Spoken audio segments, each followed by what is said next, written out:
कितीही महागडा स्पीकर असू दे आपल्या घरात, पण त्या रेडिओच्या सॉन्गला सर नाही. म्हणून असा छोटूसा रेडिओ ऑर्डर केलेला, कारण मला दिवसभर गाणे ऐकायला खूप आवडतं किचनमध्ये काम करत असताना. असो, तर आज आम्ही कुठे चाललो बरं भूर? तुम्ही पण बघा, आपण सोबतच जाऊया.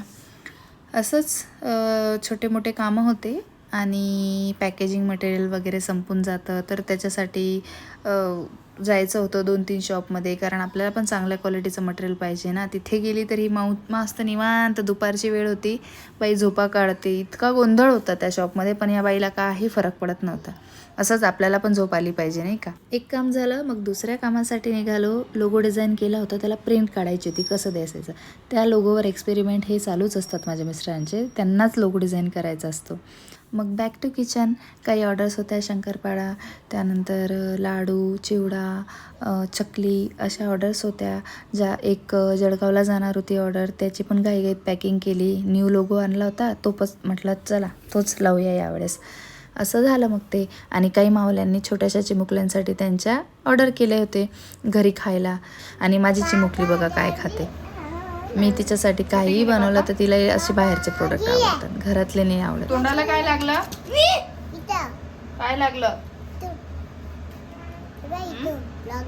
कसं लागलं?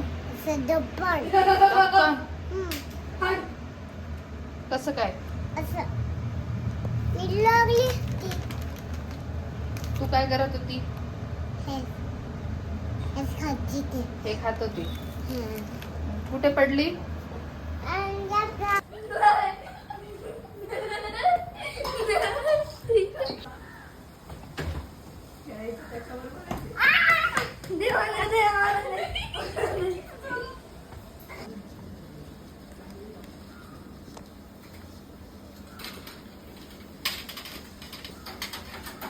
घे पटकन.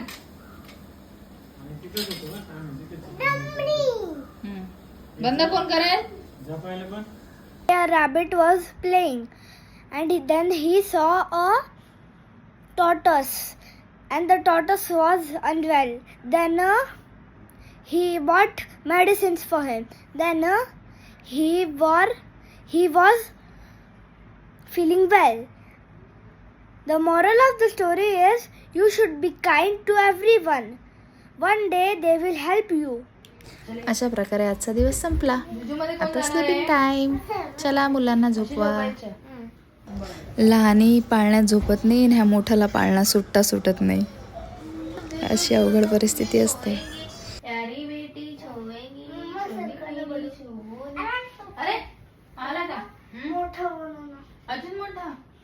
दीदी दादाला जिजू कर. नहीं तू करूँगा. हमें मोटा ब्लैंकेट. अरे टूट जाएगा वहाँ सब. देख जो